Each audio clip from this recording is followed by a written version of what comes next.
Here we go. Everybody on point.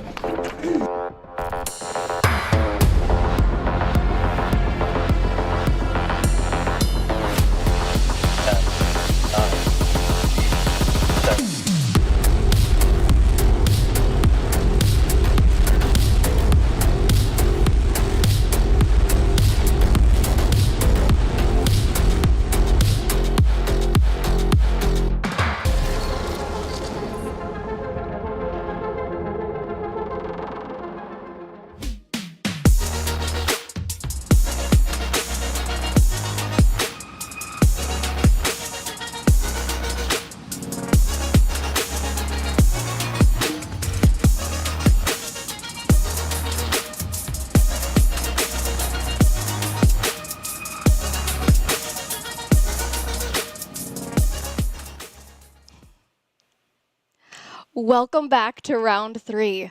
Thank you for joining us again from Cape Canaveral Space Force Station in Florida, where we are ready to launch Terran 1, the world's first 3D printed rocket. Today's flight is named Good Luck, Have Fun, or GLHF for short, and this is Relativity's first launch. We'll be bringing you live coverage from Launch Complex 16, which is our launch pad at Cape Canaveral, as we prepare for historic liftoff.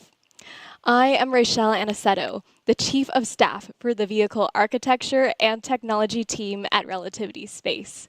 I support our Chief Architect, Kevin Wu, in the design, development, and product management of our medium to heavy lift reusable launch vehicle, Terran R.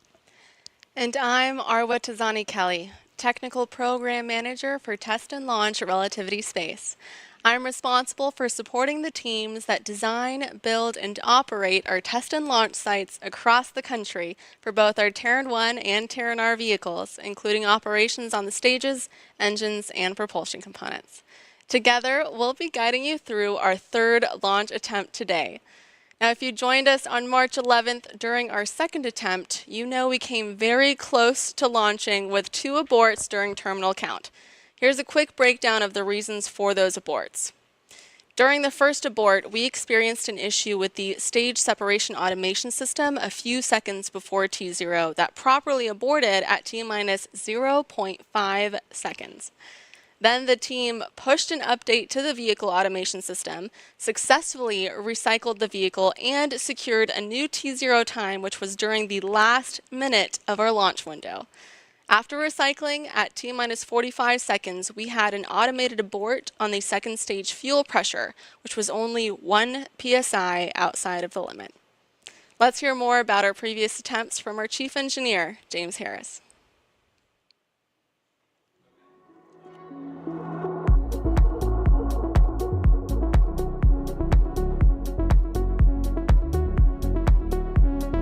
Hi, I'm James Harris. I'm the Chief Engineer for Terran 1 here at Relativity Space. On our first launch attempt on March 8th, we had a ground system issue that prevented us from getting our liquid oxygen temperatures as cold as we need for launch.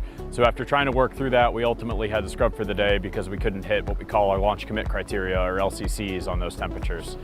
We were able to solve the ground system issue pretty quickly, and we were back out there again on March 11th, and on that day, as you guys know, we lit the engines and got as far down as T-minus 0.5 seconds.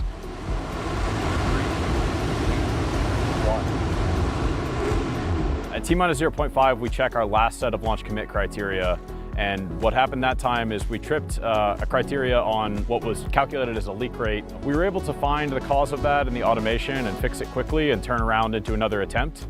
The second attempt aborted because our fuel tank on stage 2 was slightly outside of pressure bounds, and again, that's something that we can very easily fix.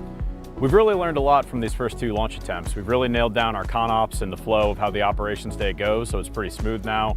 In the second attempt, we had really excellent propellant temperatures and we're well conditioned and ready to fly from that point of view.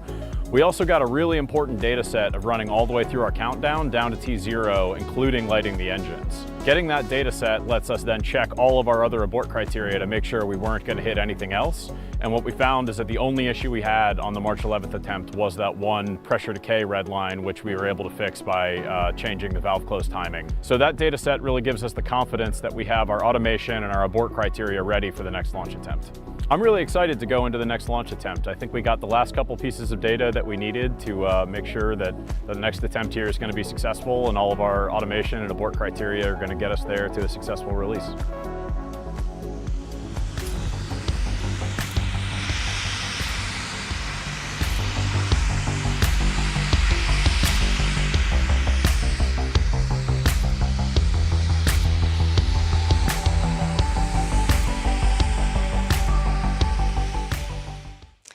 A quick mission status update here. We are, as you see, holding the clock at T-minus 25 minutes.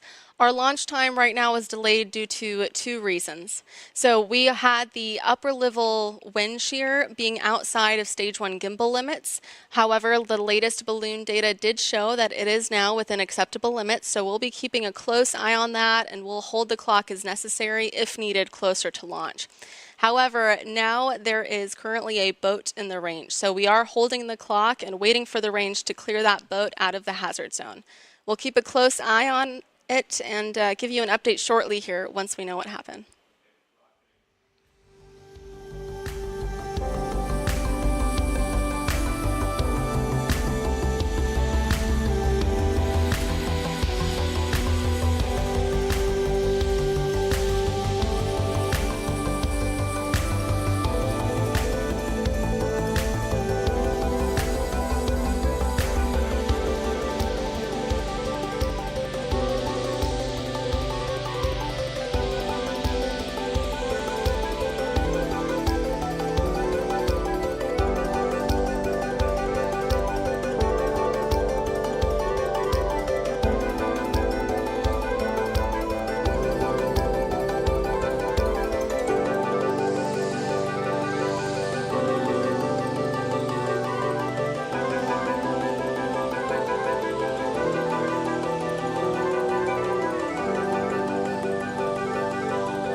If you're just joining us, just as a reminder, we are holding the clock at T-minus 25 minutes due to a boat being in our hazard zone.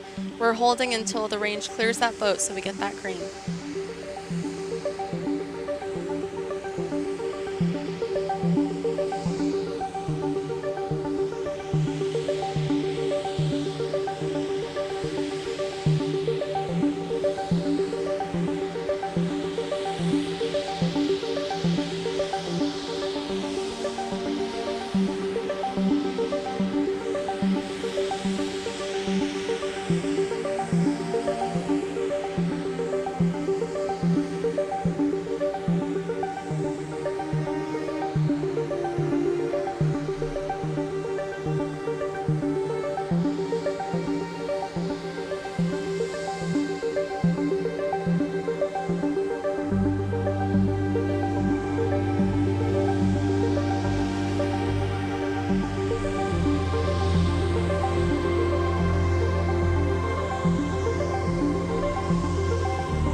We are still holding the clock at T minus 25 minutes for a boat in the hazard zone that we're waiting for the range to clear.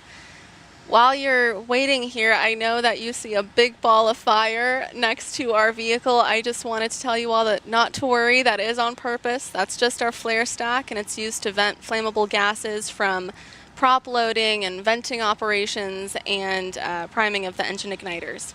We're going to continue to hold until we have that update from the range.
We are currently coordinating with the range for a new T0. We expect to get that new time in the next 5 minutes, so we are currently standing by.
Announcement on countdown.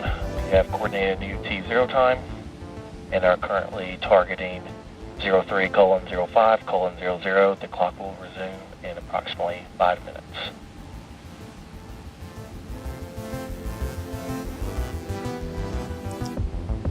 As you heard on countdown, we are targeting a new T0 time that we have now confirmed with the range at 23:05. Again, that's 23:05 Eastern. The clock will resume shortly according to that launch time.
All right, the clock is rolling. We are just under T-minus 25 minutes now.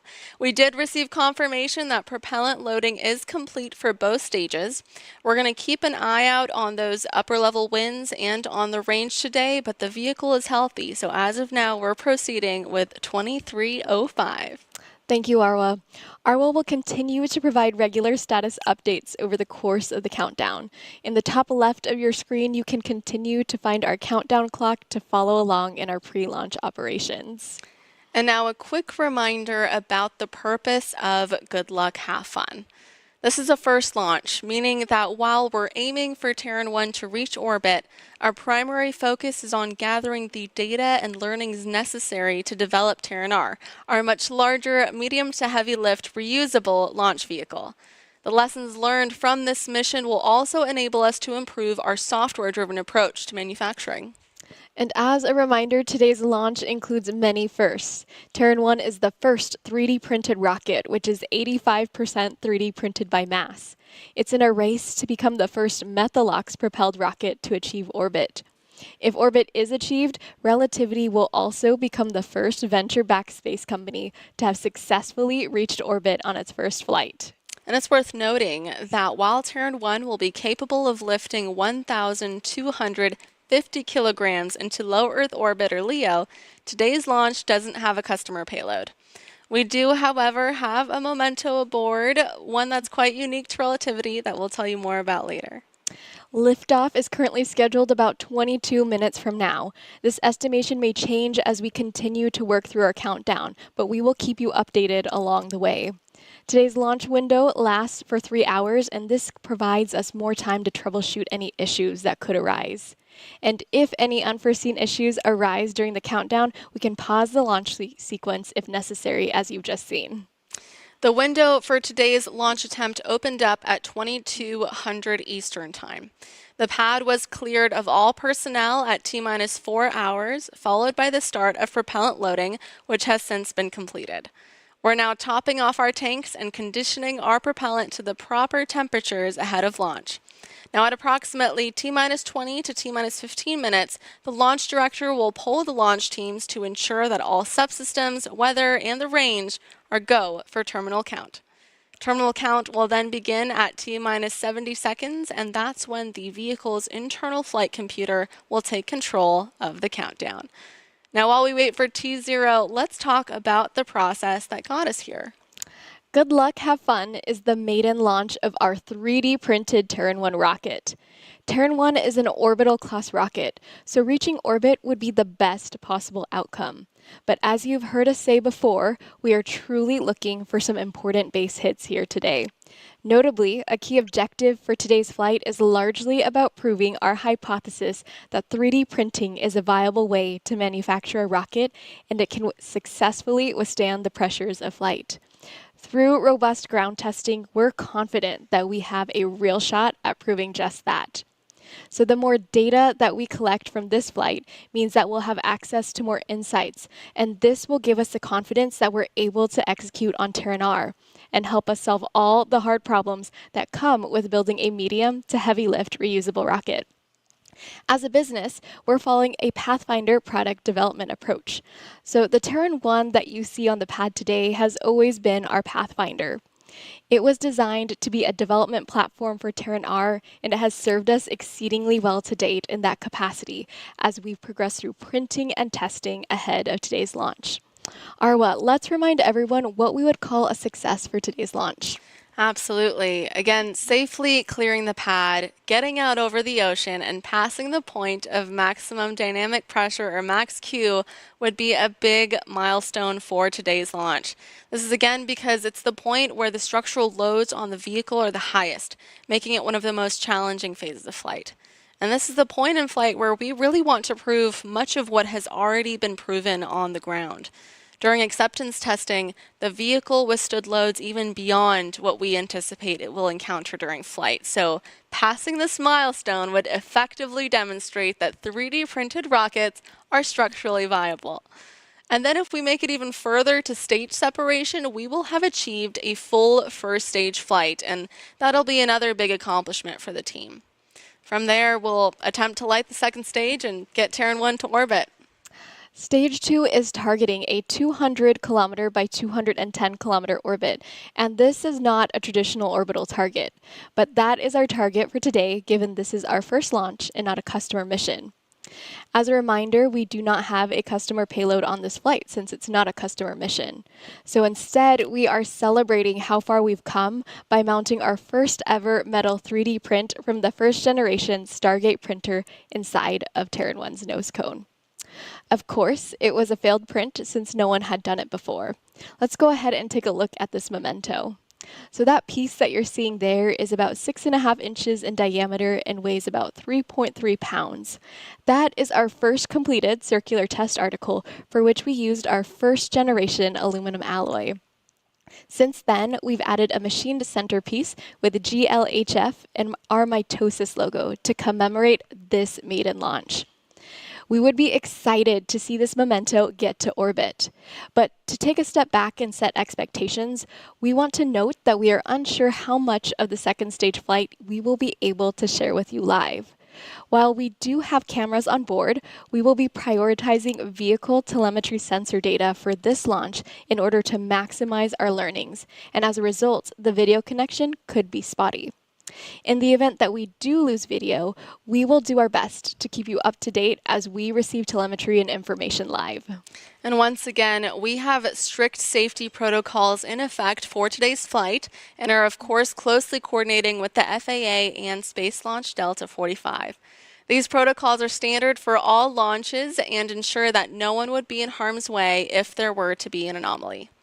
Now, from our very first failed print 7 years ago, it's taken a relentless focus on innovation and almost countless iterations to get to where we are today. The world's first 3D printed rocket on the launch pad here at Cape Canaveral. And like the first print, Terran 1 is the first step of many towards making humanity a multiplanetary species. Now, as a reminder, our primary objective for today is to gather as much data as possible to help develop our future vehicles, including Terran R, our larger medium to heavy lift reusable launch vehicle. Up next in our countdown will be the go, no-go for launch, which is expected to occur in the next several minutes. Let's take in some views of Terran 1 under the lights of Launch Complex 16 while we wait to hear from Mission Control.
Once again, everyone, we are currently standing by for the go, no go polls from Mission Control. This should occur in the next several minutes.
Announcement on countdown, this is LD.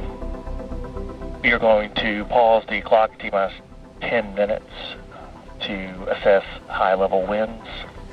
We'll update briefly with a new T0 time once we get new balloon data.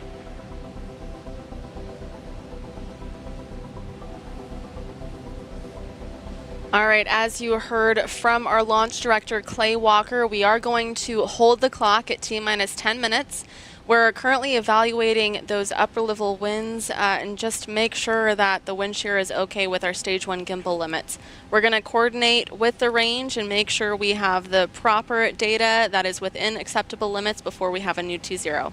Stand by.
All right, everyone, we are currently looking at an updated launch time of 23:25 Eastern. That's 11:25 p.m. Eastern.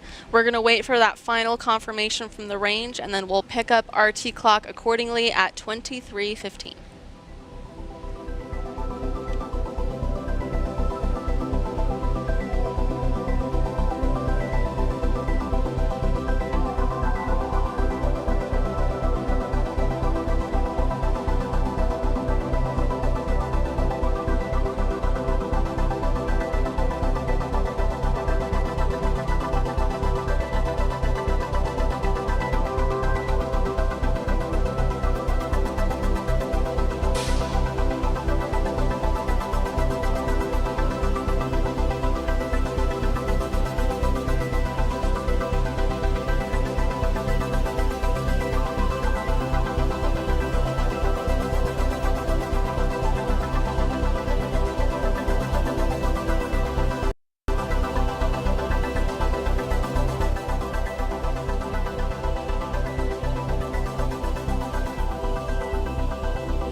As we continue to hold, let's take a moment for those that missed the previous broadcast to do a refresher about the Terran 1 architecture. Let's go ahead and look at Terran 1 on a graphic up on the screen.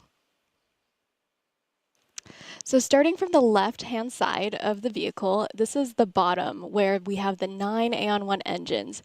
In our previous broadcast, we talked about these engines getting printed using powder bed fusion or PBF technology.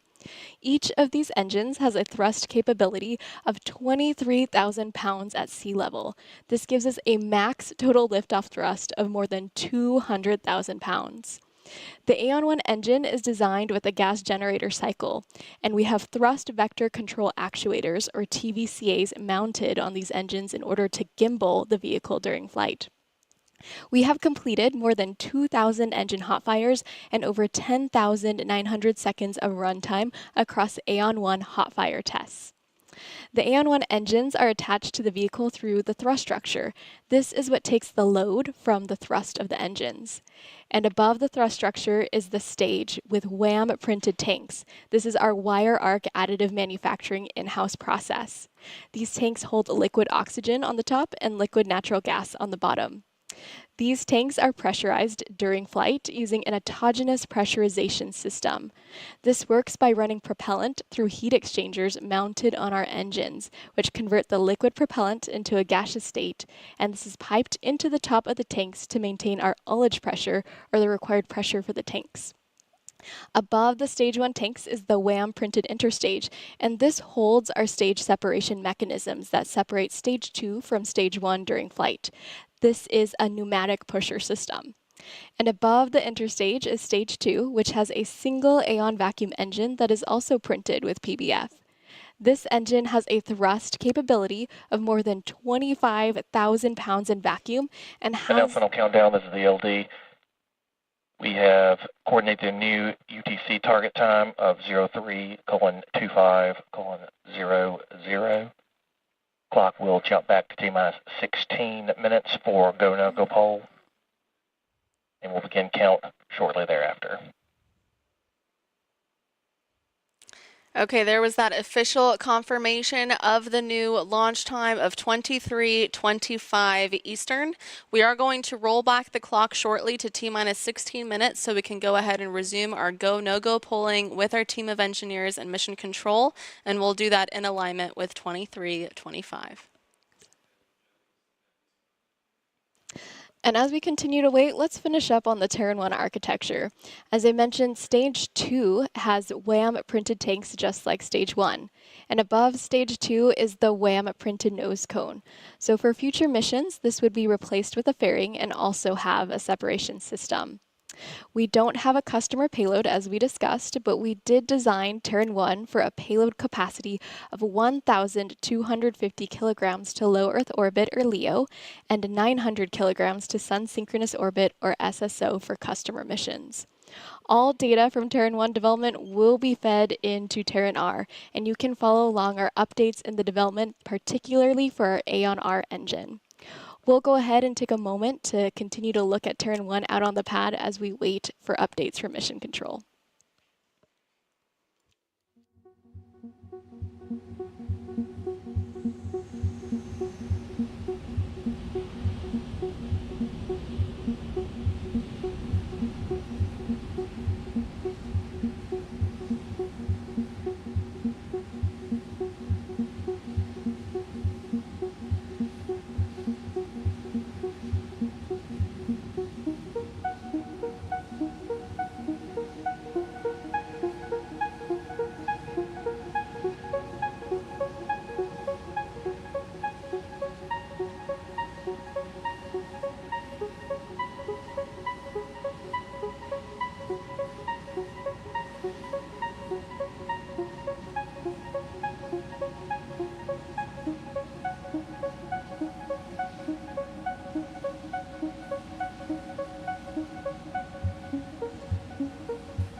as a reminder, we have coordinated a new T0 time of 23:25 Eastern.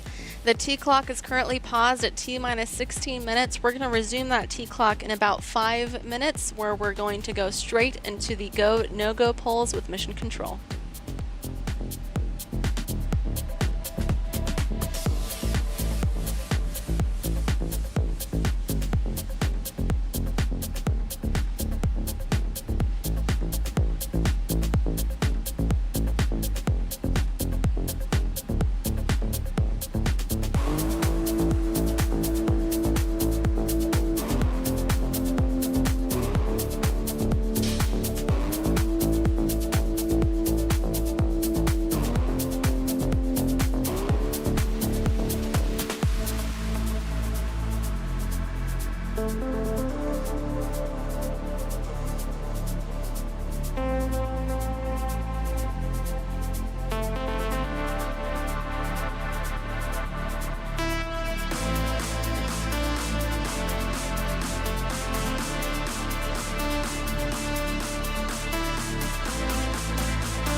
All right, T-clock is rolling. We are less than 16 minutes away.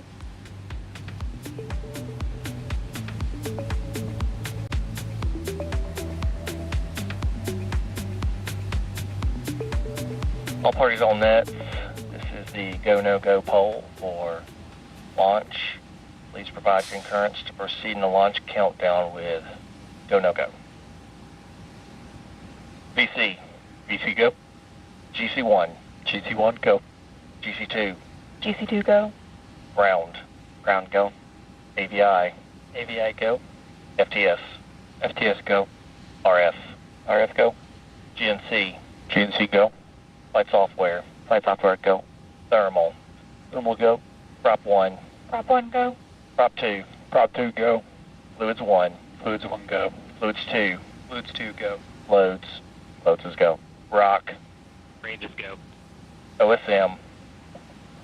RC. RC go. Vehicle. Vehicles go. CE. CEs go. LC. LCs go. All parties have reported go for launch countdown. Once the clock begins to roll, anyone can call for a hold at any time. A hold is called prior to T-minus 70 seconds. The T-clock will continue to roll until T-minus 70, at which point a hold will automatically be initiated. A hold is not possible after T-minus 70, and any hold call after that will result in a terminal count abort. Should a hold manual be necessary, the person calling for a hold or abort should state clearly on comms, hold, hold, hold, or abort, abort, abort. In the event that OSM requires a hold, OSM will initiate the hold command on the OSM GUI and notify LD and RC on primary net. And you just heard our launch director complete the go, no-go polling with our mission control team. As you heard, all systems are currently healthy, so as of now, we're able to proceed with our scheduled launch time in just about 13 minutes. Throughout today's live stream, you've been hearing callouts from Mission Control. Let's take a moment to introduce you to our Mission Control team. Clay Walker, who you just heard, Launch Director. John Wiswall, Launch Conductor. James Harris, Chief Engineer. Elijah Escobedo, Vehicle Controls. Brian Batters and Zoe Dickard on Ground Control. Bill Stack, Ground. And Joy Mosdell, Range Coordinator.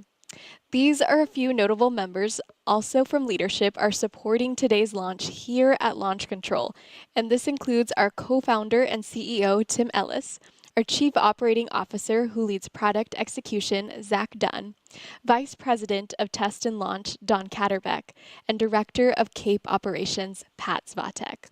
These are among the many, many others who are making today's launch happen. Let's go ahead and take a moment to pause and listen in for any other updates from Mission Control.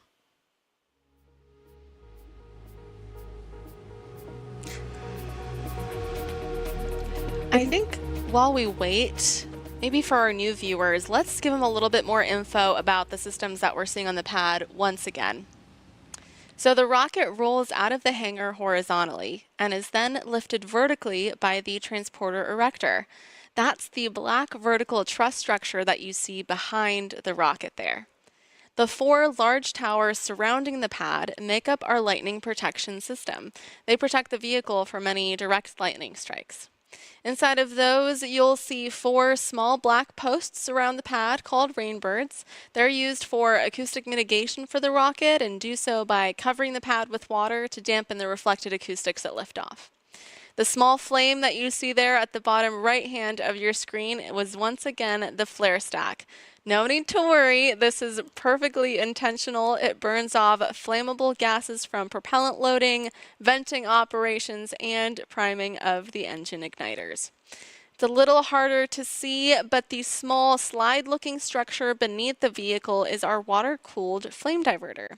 It's used to mitigate the heat from lighting the engines, and it directs exhaust plumes away from the vehicle.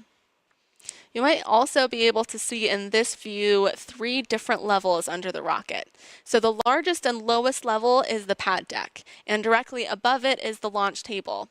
So this is where the launch mount pins to the pad and creates that flame duct. The launch mount on top of it is one component of the transporter erector. So it transfers loads into the pad deck during hot fire tests and engine ramp up at launch. It also contains the release system or hold downs and the quick disconnect or QD carriages that provide propellant and other commodities to the vehicle when it's on the ground. I do once again want to give a big shout out to the ground crews out here for all of their hard work. They've helped us build and operate this launch infrastructure and supported vehicle integration and testing. And of course, they helped us prepare the vehicle again for this third attempt. So thank you all so much for all of your incredible work.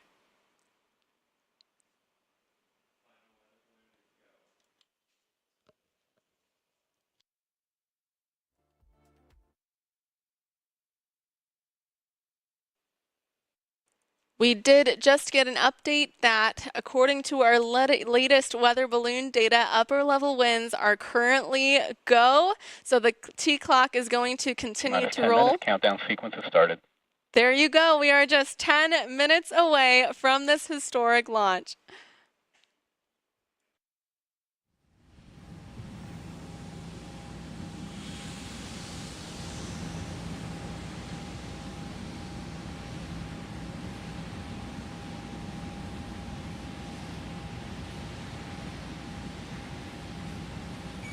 Filling propellant, supply targets.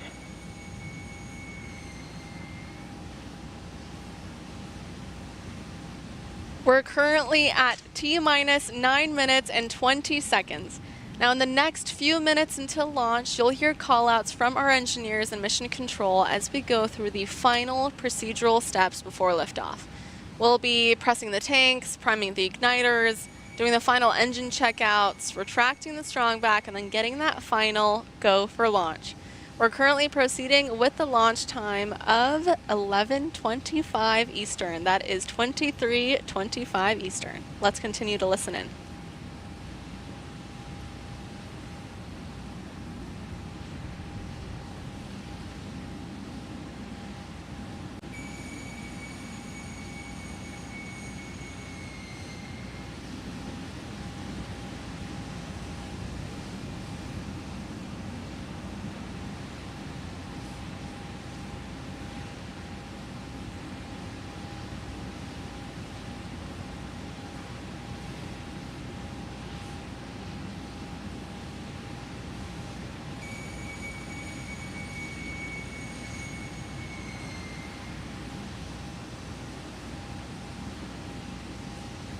Stage 1 pneumatics have transitioned to helium. All right, we're pressurizing the propellant tanks to flight pressures with helium. As a reminder, during flight, we'll pressurize the tanks using autogenous For engine chill. pressurization.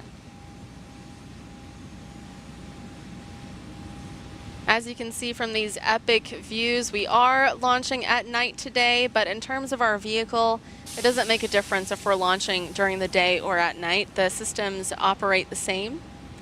You are able to see those white clouds a little bit more clearly now. So that big white cloud you're seeing come out of the strong back is due to strong back chill operations. So we're chilling all of the ground equipment to try to get our locks as cold as possible for stage 2. Those smaller white clouds that you saw earlier coming out of the vehicle at different levels are due to the venting of the chilled gas from the rocket. And that venting into the humid Florida air out here is what causes the gas to condense into vapor and look like clouds. You can also see the frost on the rocket and what looks to be small white pieces falling off. That's all just ice, and it's because of the chilled propellant inside. It's so cold that you'll see ice falling off the vehicle.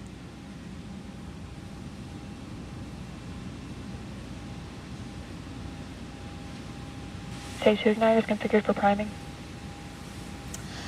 Arwa, let's walk through the launch timeline now that we're getting closer. Yeah, at T-minus 70 seconds, the vehicle will go into terminal count, and this is when the vehicle's internal flight computer takes control of the countdown.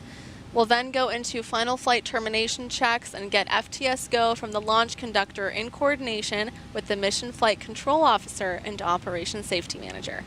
At T-minus 6 seconds, we're going to see that blue fire and have ignition of those 9 beautiful 3D printed Aeon 1 engines. And then at T0, we will have liftoff and Terran 1 will fly. Shortly after, at T+2 seconds, the strong back will throw back to assist in removing the umbilicals and clear the path for the vehicle to fly. And then at T+12 seconds, we'll begin our pitch over program. So we'll go downrange in an easterly direction over the Atlantic Ocean. And then at T+80 seconds is that very important milestone of max Q, where the structural loads on the vehicle are the highest. At approximately T+160 seconds, we'll get to main engine cutoff, or MECO, where the stage 1 engines will shut off. This is followed shortly by stage separation, and the Aeon vacuum engine will ignite on the second stage. Second stage will burn for a little under 5 minutes. Then at approximately 463 seconds, we'll get to second engine cutoff, or SECO. We'll go ahead and tune back in to mission control. Flight computer and vertical leveling. As a reminder, GLHF is our maiden launch, so what we're really looking for here is to learn as much as possible and demonstrate the product concept. The big milestone will be reaching that point of maximum dynamic pressure, or max Q.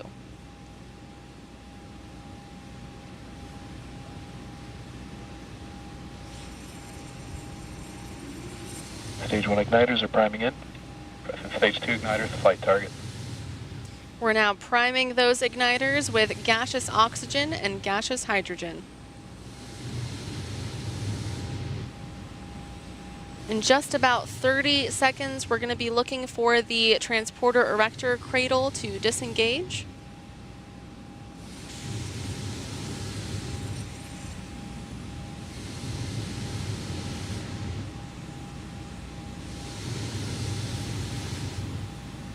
Stage 2 is on internal power.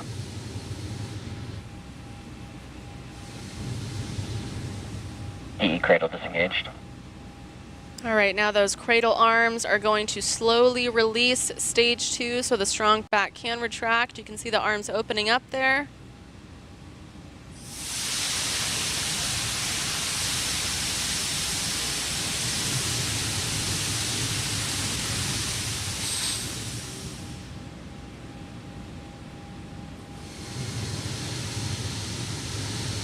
Stage 1 TVC checkouts running. And now you'll be able to see the stage 1 engines gimbaling or tilting, as you see, while we're completing those final thrust vector control health checks. Stage 1 is on internal power.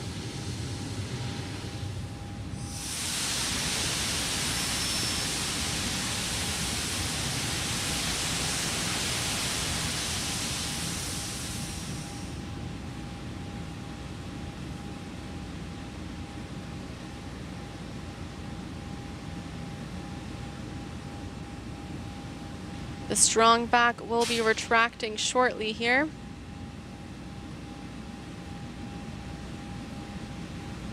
Strong back is retracting. There you go. We're retracting that black truss structure to prepare for Stage 2 TVC checkouts. For umbilical separation, now that both stages are on internal power. And now we're doing those final thrust vector control health checks on the upper stage.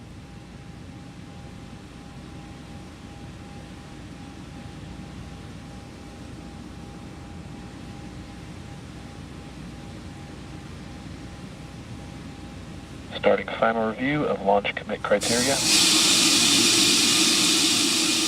Wow, we are very closely approaching T-minus 1 minute. I just want to remind all of us here that what you're looking at on your screen is 85% 3D printed, and it is about to fly.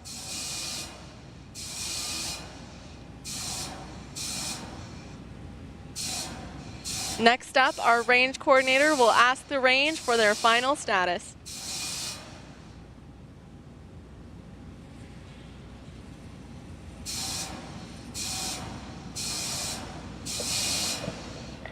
Rock, report range status. Range green.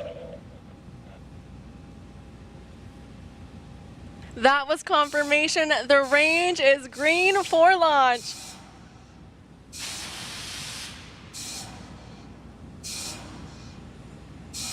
Propellant closing out. Flight computer configured for launch. Under 1 minute.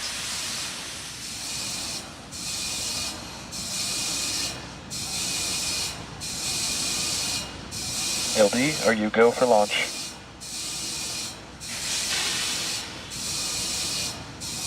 LD, go for launch. There's that final go for launch. We are just over 30 seconds away until the maiden launch of this vehicle.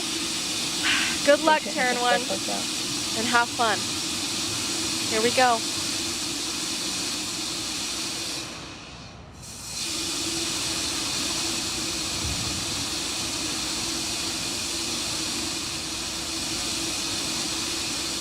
Ten, 9, 8, 7, 6, 5, 4, 3, 2, 1. Liftoff.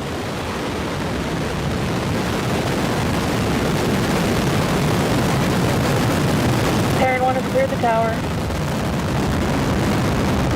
Switch over maneuver starting. Launch pad facing. Look at that blue fire!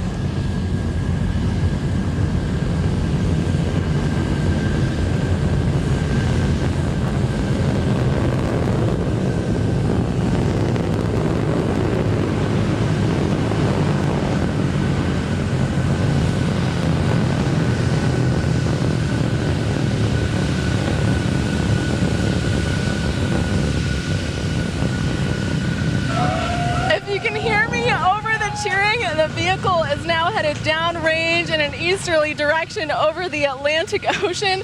Our next ascent milestone is max Q, around 80 seconds. Terran 1 is supersonic. Good telemetry switch over at the ground station.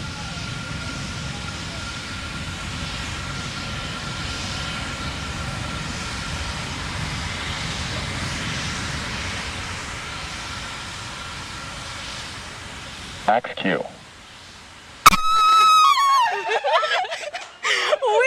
on our way to making a new history. Terran came ready to play today. You just heard that call out indicating Terran 1 just made it through. Max Q. We just completed a major step in proving to the world that 3D printed rockets are structurally viable.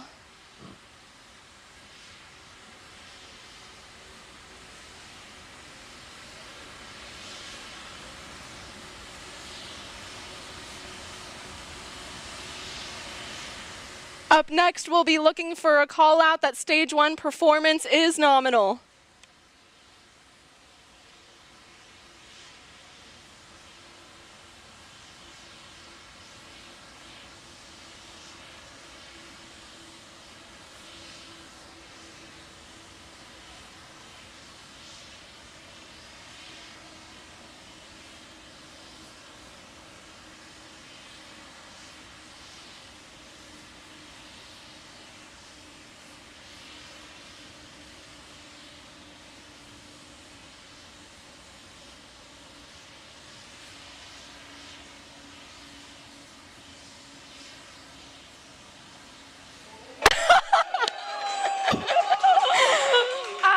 Can see we were waiting for MECO and upper stage ignition. This means that we had a main engine cutoff for stage 1, and directly following that we had second stage ignition, which you can see the Aeon vacuum engine in that beautiful view in the night sky. Reminder, there is no fairing for this maiden launch as we don't have a customer payload, but we do instead have a memento of the first ever circular test print.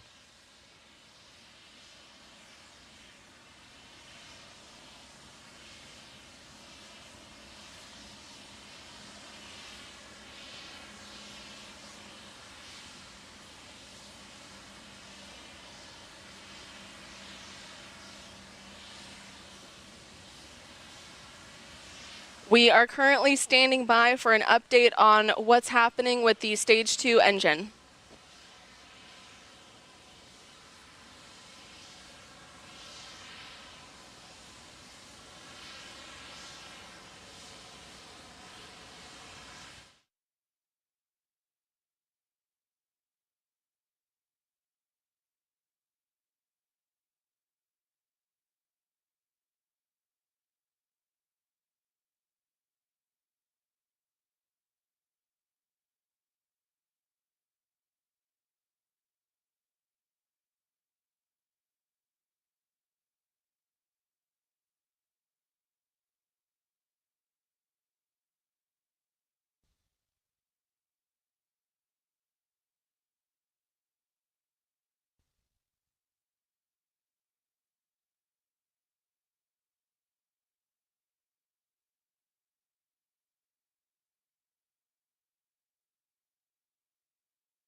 Announcement on countdown. This is the LD. There has been a T plus anomaly with stage 2. LC, please begin anomaly procedure section 25. Copy.